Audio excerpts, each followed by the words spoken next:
Meus irmãos, mais uma vez teremos diante de nós um tema difícil de lidar.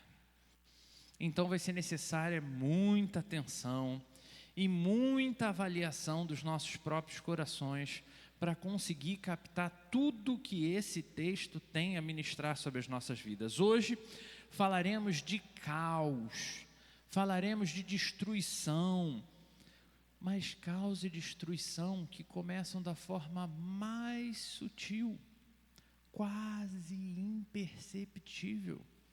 E o nosso amoroso Senhor, mais uma vez, de forma totalmente cuidadosa, nos convida a tratar essas feridas, tratar essas questões nos nossos próprios corações. Então, se nós formos totalmente sinceros, poderemos afirmar que todos nós já provamos do gosto amargo, do orgulho, da inveja e da murmuração. E não apenas isso, todos nós de alguma forma, em algum momento, já servimos essa mesma bebida amarga para pessoas que nos fizeram mal, ou que nós julgávamos que tinham nos feito mal, pessoas que tinham nos desafiado. Se a gente olha então para a nossa cultura, a coisa fica ainda mais louca, mais difícil de se lidar ainda. Porque a gente vive numa cultura que normalizou essas coisas como coisas que fazem parte da nossa vida, parte da nossa história. E por isso fica mais difícil ainda de filtrá-las. O orgulho acaba sendo vendido como autoestima inabalável. Ele não é orgulhoso, ele tem muita autoestima. A inveja acaba maquiada de inspiração. Não, fulano é minha referência. Eu não tenho inveja, não, é só minha referência. A murmuração disfarçada de desabafo sincero. Todo mundo acionando o botão do sincerão, né? E aí é murmuração atrás de murmuração. E sem perceber, começamos a conviver com essas práticas como se fosse realmente uma parte normal da vida. Como se fosse viver para Cristo, permitisse eu continuar vivendo com essas coisas. Sabemos que essas coisas são ruins. Sabemos que elas destroem relacionamentos, destroem comunidades, destroem famílias. Mas seguimos ainda assim sucumbindo a elas. É como se estivéssemos meio que anestesiados, sabe? Aquela coisa, eu sei que é ruim, mas não é tão ruim assim, não faz tanto mal igual as pessoas falam. O problema é que quando o orgulho, a inveja e a murmuração se tornam práticas naturalizadas, o coração vai endurecendo, vai enrijecendo. A gente vai ficando cego para o que Deus está fazendo na nossa vida. E aí Ele abençoa, Ele dá a novidade de vida e a gente está reclamando porque não recebeu ainda aquela outra parte. Quantos casamentos, irmãos, quantos casamentos se esfacelam por completo, porque um não suporta ver o outro crescer. Não é possível, só a minha mulher que cresce, só ela que é reconhecida, só ela que faz e nada para mim, não é possível. Quantas amizades são destruídas por comparações. Poxa, quando a gente era criança, você lembra que eu era o mais inteligente da sala? Agora você que tem condição financeira, né? Que legal. Quantas igrejas, irmãos, deixam de avançar porque a murmuração começa a falar cada vez mais alto inclusive do que a própria fé. Talvez você já tenha pensado, mas isso é só uma reclamaçãozinha, não é nada demais, não faz mal a ninguém. Ou então, é só um comentário. Todo mundo faz, todo mundo pensa, mas ninguém fala. Pois é exatamente isso que o pecado faz no nosso coração. Ele se apresenta como algo pequeno, mas que vai crescendo, se desenvolvendo, abraçando outras áreas e começa a sufocar a nossa vida espiritual. E aqui está o ponto, esse problema não é novo, não é algo desafiador para nós aqui no século 21 apenas. Na Bíblia, lá no Antigo Testamento, livro de Números, capítulo 12, onde vai ser a nossa reflexão dessa manhã, vemos uma cena em que orgulho, inveja e murmuração se juntaram para quase implodir, né? O explodir de dentro para fora, a liderança e a comunhão do povo de Deus. 2 personagens referência para nós, referência de povo de Deus, são os motivadores da questão aqui. Sabe quem são? Miriam e Arão, líderes espirituais daquele tempo, irmãos do líder de todo o povo, Moisés. Esses homens, homem e mulher, caíram na armadilha de usar palavras e comparações como armas. E o resultado disso, como sempre, devastador. Esse texto nos convida a olhar para dentro, não só da nossa igreja, mas para dentro dos nossos próprios corações, para percebermos se temos de fato permitido que essas 3 forças ganhem espaço ali: orgulho, inveja, murmuração, permitindo que essas coisas dominem as nossas relações, o nosso coração e até mesmo a nossa igreja, por meio sutil das ações dessas forças. Hoje, o Senhor nos chama a reconhecer que esse perigo, ou o perigo dessa tríade aí do mal, né? Ele nos chama a curar qualquer marca que essa tríade tenha feito na nossa vida e na nossa história, porque só Ele pode fazer isso. Então, abra sua Bíblia, livro de Números, capítulo 12, versículo 1 até o versículo 15. Mais uma vez eu vou seguir a leitura na NVI, mas não deixe de manter a sua Bíblia aberta aí e acompanhar o texto bíblico. Diz assim a palavra do Senhor: Miriam e Arão começaram a criticar Moisés porque ele havia se casado com uma mulher cuxita. Será que o Senhor tem falado apenas por meio de Moisés? Perguntaram. Também não tem falado ele por meio de nós? O Senhor ouviu isso. Ora, Moisés era um homem muito humilde, mais do que qualquer outro que havia na terra. Imediatamente o Senhor disse a Moisés, a Arão e a Miriam: dirijam-se à tenda do encontro, vocês 3. Os 3 foram para lá. Então o Senhor desceu em uma coluna de nuvem e, pondo-se à entrada da tenda, chamou Arão e Miriam. Os vieram à frente. E ele disse: ouçam as minhas palavras. Quando entre vocês há um profeta do Senhor, a ele me revela em visões, em sonhos falo com ele. Não é assim, porém, com meu servo Moisés, que é fiel em toda a minha casa. Com ele falo face a face, claramente, não por enigmas. Ele contempla a forma do Senhor, porque não temeram falar contra o meu servo Moisés. Então a ira do Senhor se acendeu contra eles e ele os deixou. Quando a nuvem se levantou, afastando-se da tenda, Miriam estava leprosa. A aparência dela era como a da neve. Arão voltou-se para Miriam, viu que ela estava com lepra e disse a Moisés: por favor, meu senhor, não nos castigue pelo pecado que tão tolamente cometemos. Não permita que ela fique como um feto abortado, que sai do ventre da sua mãe com a metade do corpo destruída. Então Moisés clamou ao Senhor: ó Deus, por favor, cura. O Senhor respondeu a Moisés: se o pai dela lhe tivesse cuspido no rosto, olha só a força disso, irmãos. Se o pai dela lhe tivesse cuspido no rosto, a humilhação dela não duraria 7 dias? Que fique isolada, fora do acampamento 7 dias. Depois, ela poderá ser trazida de volta. Então, Miriam ficou isolada 7 dias fora do acampamento, e o povo não partiu enquanto ela não foi trazida de volta. Texto bravo, né? Situação tensa. Era só um comentáriozinho. Será que Deus não tem falado por outras fontes? Será que a gente não tem vivido a fé de outra forma? Diferente, só diferente. Ao ouvirmos o relato desse texto de Números 12, percebemos que ele é muito mais do que só uma história antiga sobre uma família tendo problemas internos. Ele é um espelho do meu e do seu coração. O orgulho, a inveja, a murmuração que a gente vê aqui nessa história. Vou desligar aqui para ver se diminui a interferência.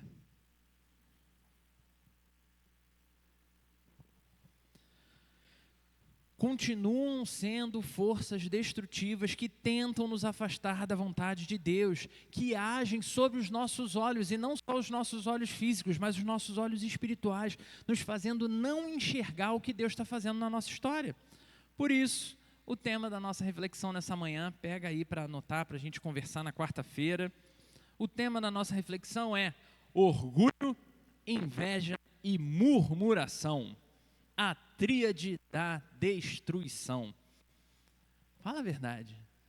Você já teve que lidar com esse tipo de destruição na sua vida, já? É por isso que o Senhor nos chama a olhar para esse texto. Esse texto vai nos mostrar como essas atitudes podem desestruturar não apenas a nossa família, mas também comunidades inteiras, quando não são tratadas à luz da graça de Deus. E o primeiro passo é reconhecer o quanto o mal consegue ter poder sobre os nossos olhos, o quanto ele realmente nos torna cegos.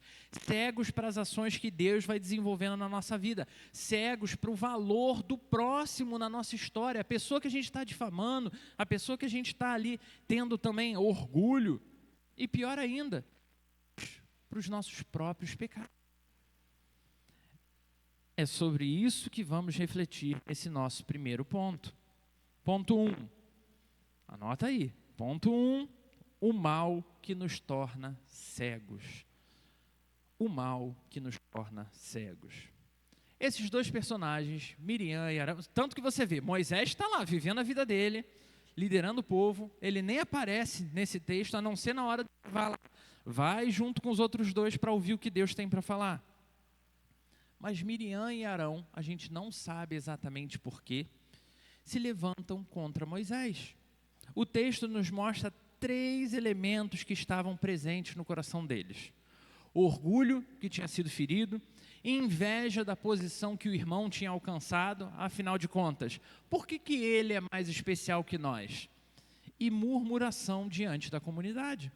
Afinal de contas, eu não sei se você se lembra, os 3 são irmãos, mas Moisés é o mais novo desses irmãos.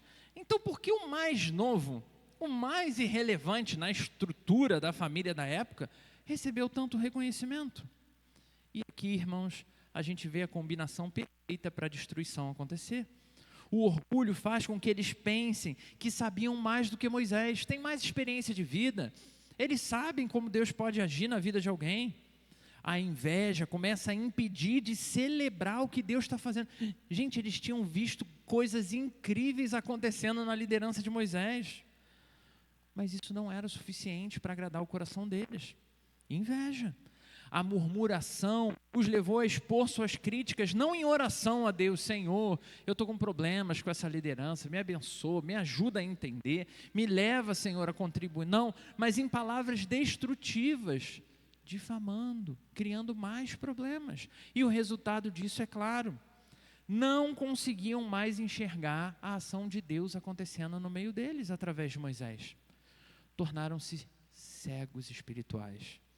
É isso que o pecado faz. É isso que o pecado faz na nossa vida.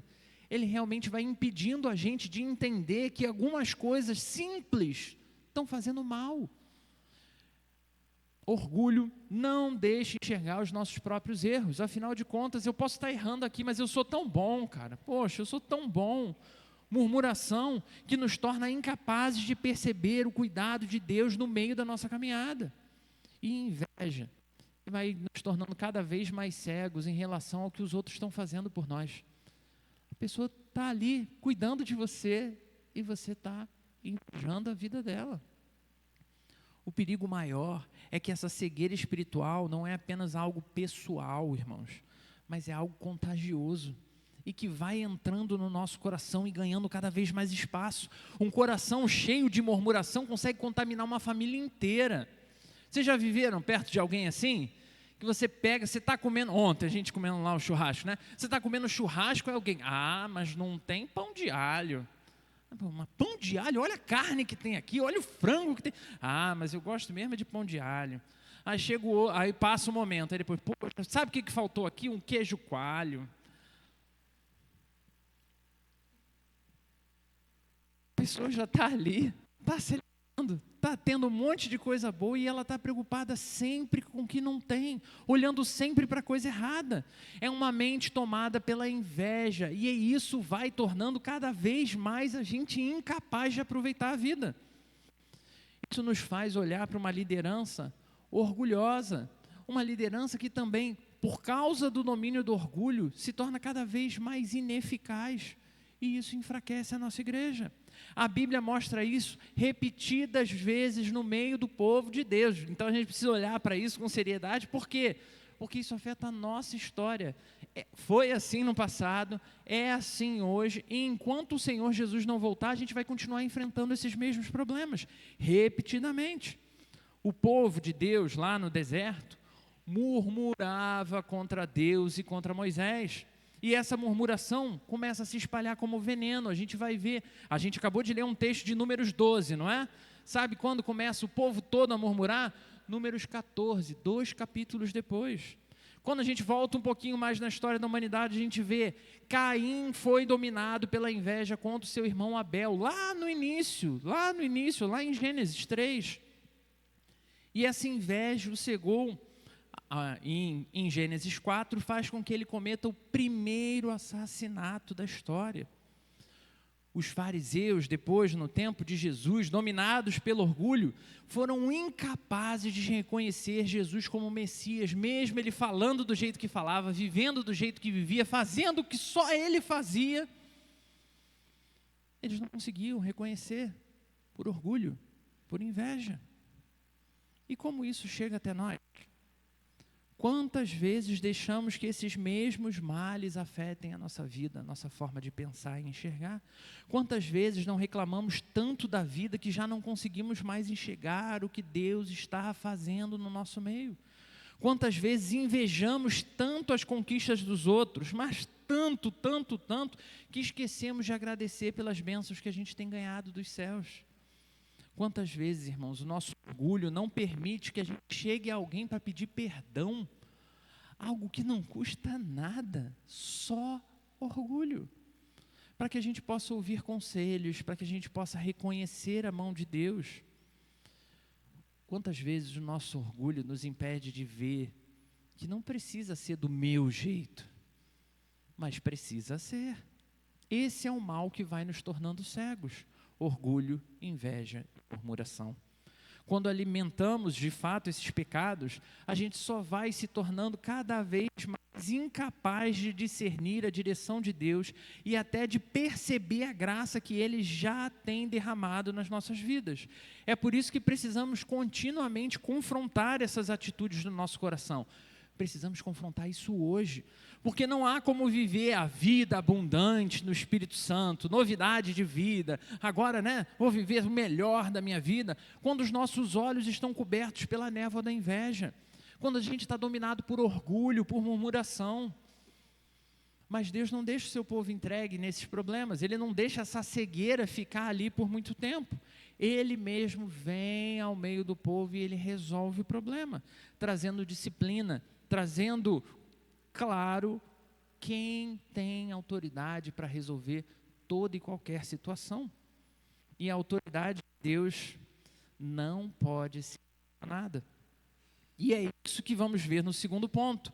Deus confronta a cegueira do coração para restaurar essa visão do povo. Então, nosso ponto 2 é: Deus confronta a cegueira do coração.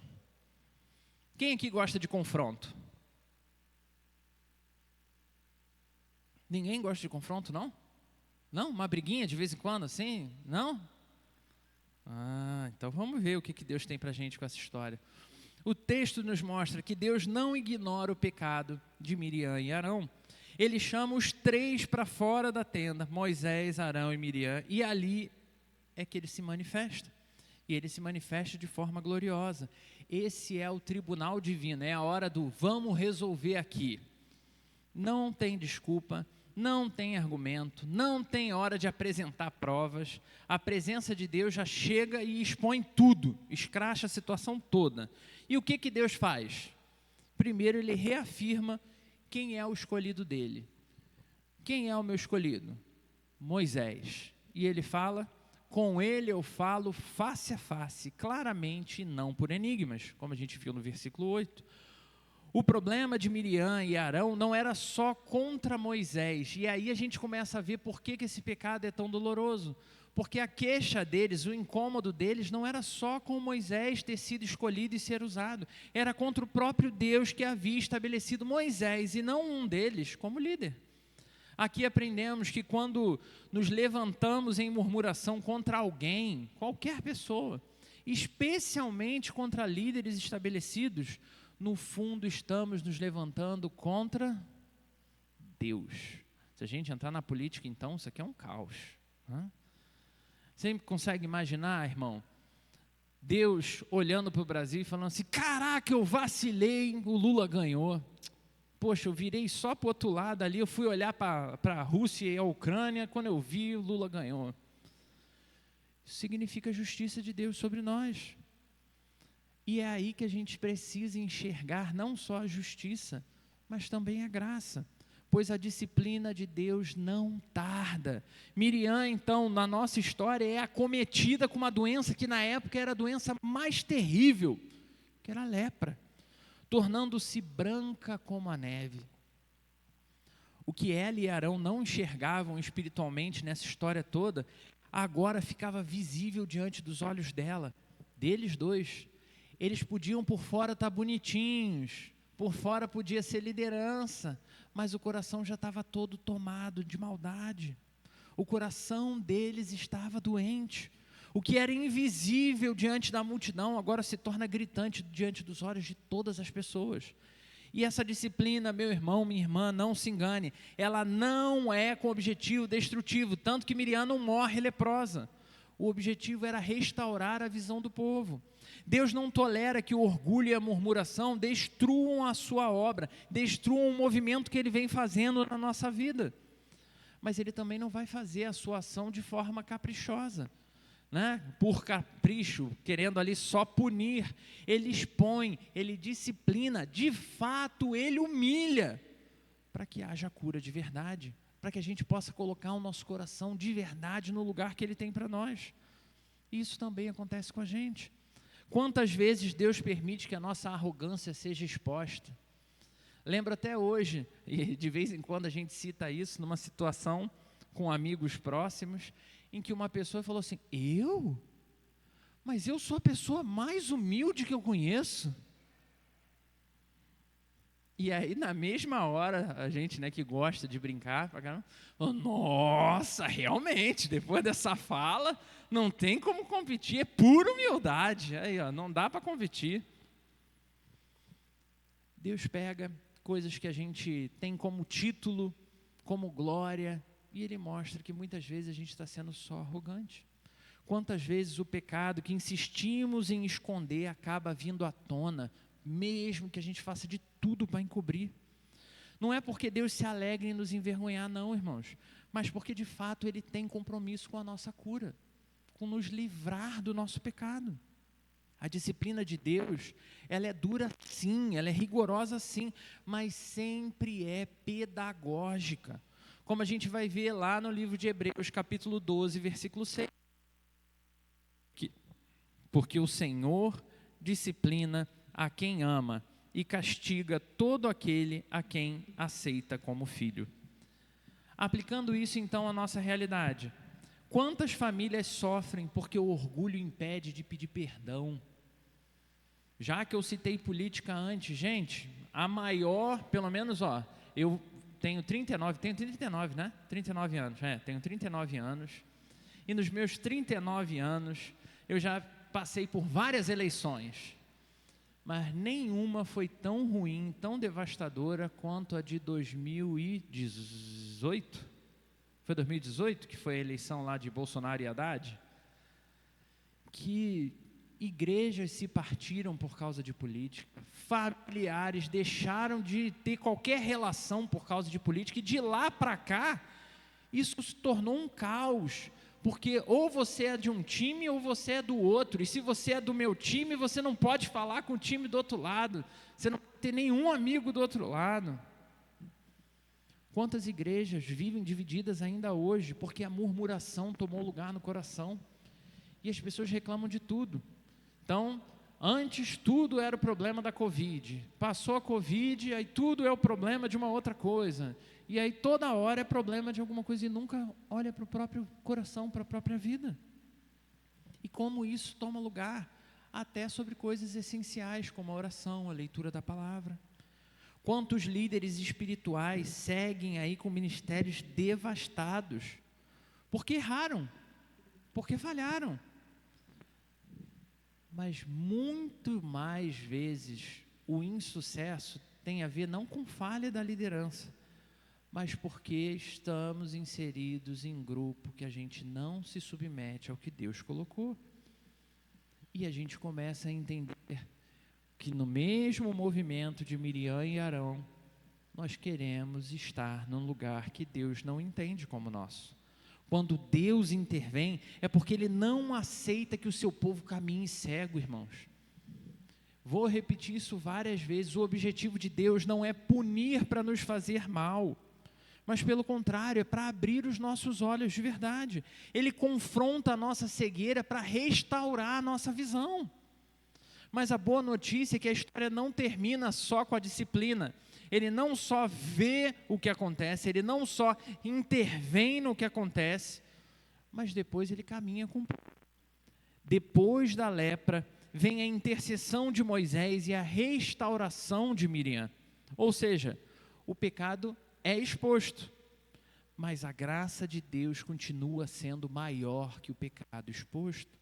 E é isso que veremos no terceiro ponto. Deus cura e restaura o seu povo para que volte a caminhar em unidade com Ele. Ponto 3, anota aí para a gente conversar. A restauração que cura e reconduz o povo. A restauração que cura e reconduz o povo. Quando Arão percebe, e aqui é interessante, né? Primeiro, que se você olha superficialmente para o texto, você fala, coitadinho, Miriam e Arão estão falando mal. Miriam fica leprosa. E Arão? O que acontece com Arão? Nada, parece que nada aconteceu com Arão. Só que o que aconteceu com Miriam era tão forte, tão importante, que Arão, na hora que olha e vê a irmã leprosa, ele já pensa, se foi assim com ela, imagina o que Deus vai fazer comigo então. Quando ele vê a gravidade, ele automaticamente vira para Moisés e começa, meu Senhor, não nos castigue por esse pecado. Eles sabiam que era pecado. A imagem é realmente forte, irmãos. Miriam estava viva, mas como alguém entre a vida e a morte. Essa era uma doença que para aquele período não tinha cura. Lepra era coisa, era marca de maldição na vida de alguém, era a lepra. Ela agora se tornaria deformada, doente, isolada, abandonada, sem qualquer possibilidade de futuro. Então vemos a figura de Moisés como o intercessor.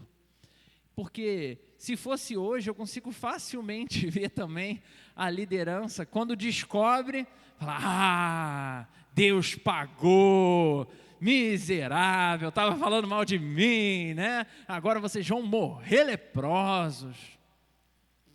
Só que o que Moisés faz? Ele vira para Deus e diz, Deus, por favor, cura.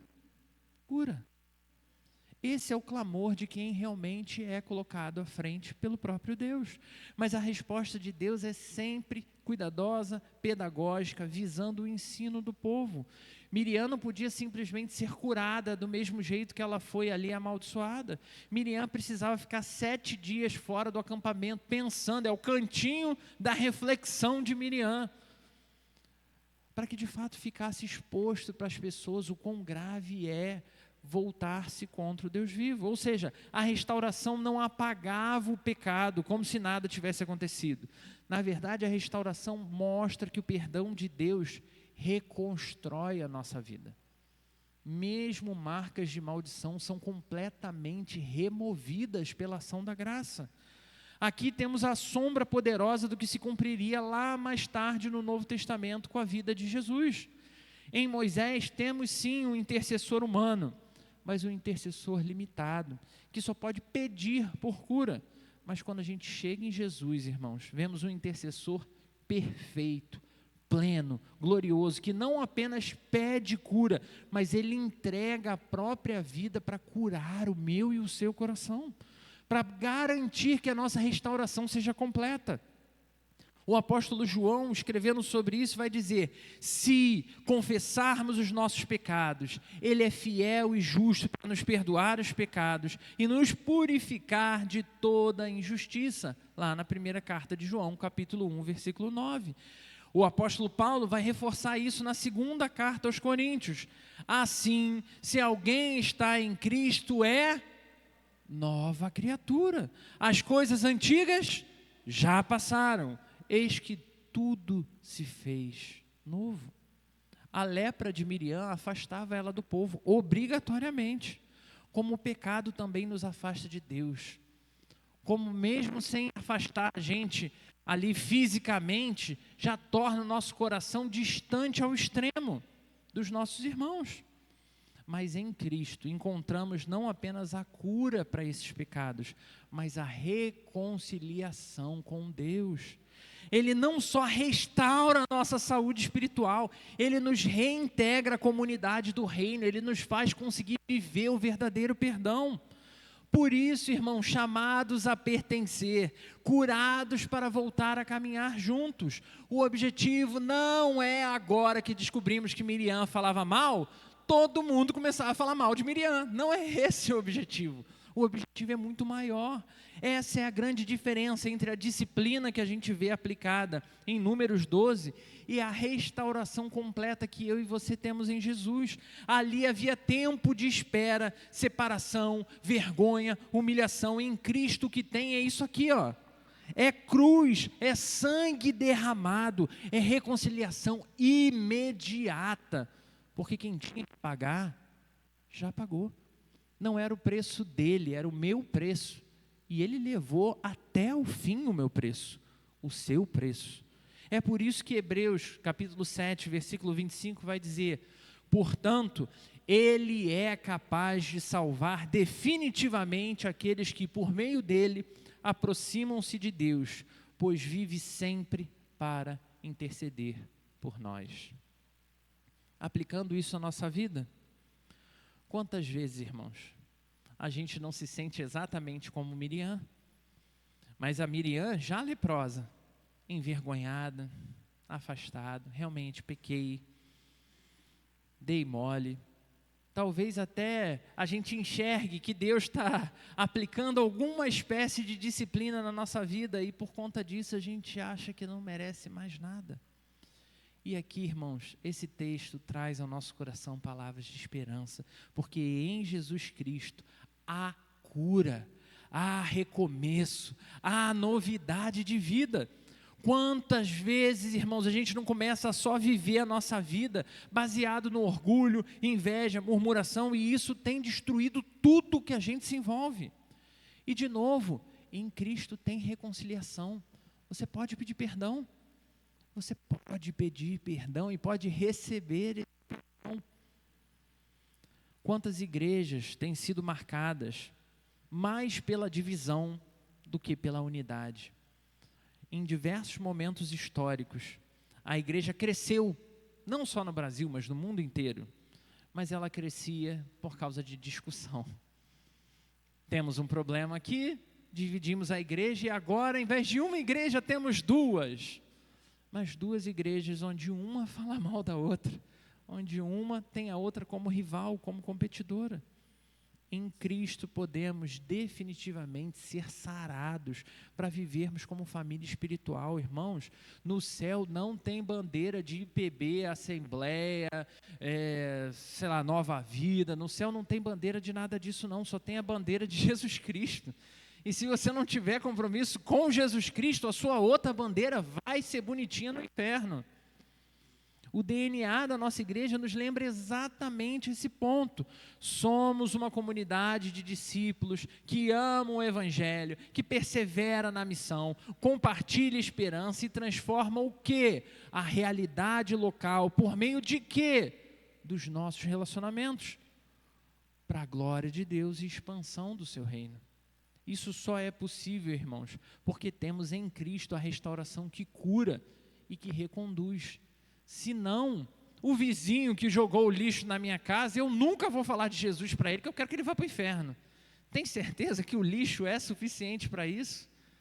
Que tal exercitar esse perdão e, em vez de ficar ali reclamando, ir lá e falar: cara, olha, eu tenho algo excelente para te entregar.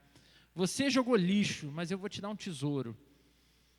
Aquela pessoa que fala mal da gente no trabalho, aqueles desafios que a gente tem pela vida, aquela pessoa que já te fez mal escrachadamente, ela precisa ser alvo, ela precisa ser transformada.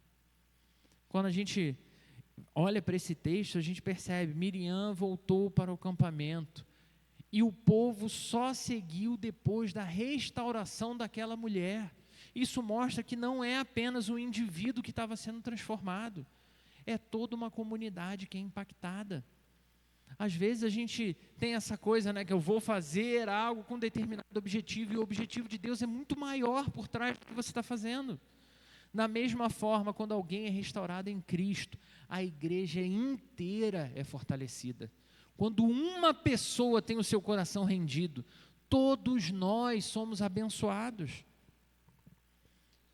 Por isso, a gente não pode deixar para lá, não pode se deixar esquecer. A verdadeira cura não está vinculada a fórmulas religiosas, mas em Jesus Cristo, o Filho de Deus, que cura de fato, de verdade as nossas feridas, que nos reconcilia nos nossos relacionamentos, que nos reconduz ao centro da vontade de Deus.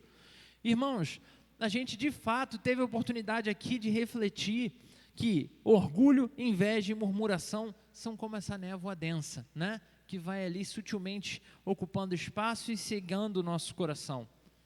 A gente viu que eles nos tornam incapazes de enxergar o que Deus está fazendo, como acontece lá com Miriam e Arão.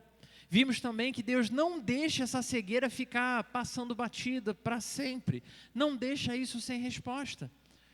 Deus continua confrontando, disciplinando, expondo. Mas a boa notícia, por trás de tudo isso, é que a história não acaba na disciplina. Em Cristo continua existindo restauração para nós. Em Cristo continua existindo cura. Em Cristo continua existindo recomeço. Se permanecermos presos ao orgulho, viveremos sempre na defensiva. É aquela história. Você está falando isso por quê? Qual o seu objetivo com isso? O que você está querendo?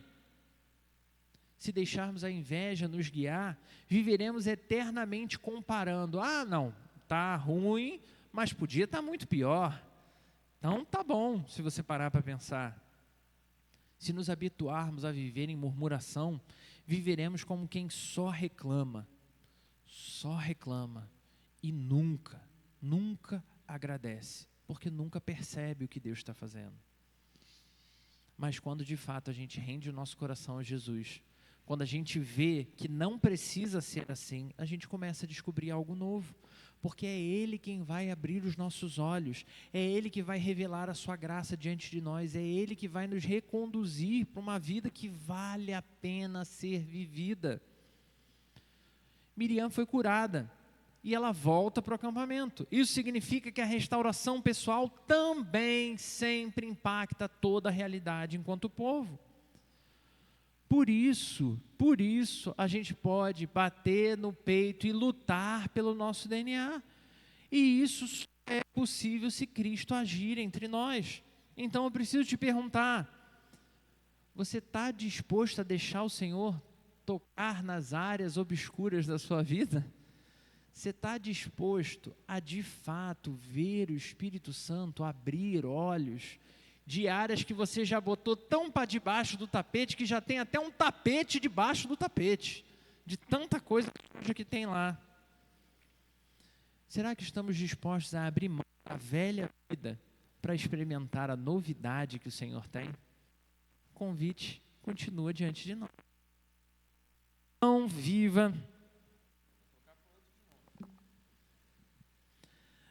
viva mais cego pelo orgulho, paralisado pela inveja ou escravizado pela murmuração. Abra-se para a vida abundante que só existe em Jesus Cristo. Jesus continua sendo Deus, continua curando, continua reconduzindo, e ainda hoje Ele diz para todos nós: eis que faço novas todas as coisas. Não se acostume a viver no vale da cegueira.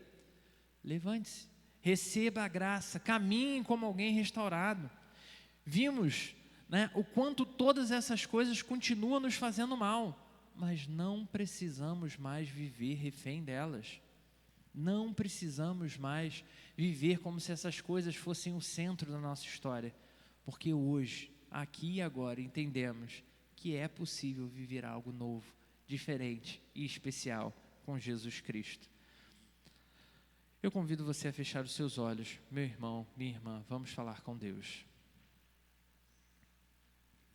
Santo e poderoso Deus, louvamos o Teu nome, porque o Senhor é esse Deus que se achega diante de nós, que nos chama para conversar, que denuncia o nosso pecado, que revela as nossas falhas, mas o Senhor não se diverte com isso, pelo contrário, o Senhor tem extremo compromisso com a nossa restauração.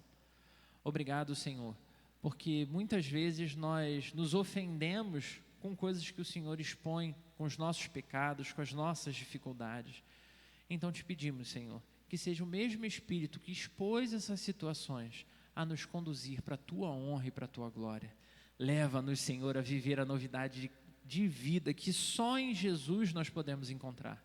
Leva-nos, Senhor, a viver uma vida nova, onde todos possam olhar e ver que somos homens e mulheres que servem ao Senhor, que amam ao Senhor e que têm dedicado as nossas vidas totalmente a viver para a Tua honra e para a Tua glória. Em nome de Jesus. Amém.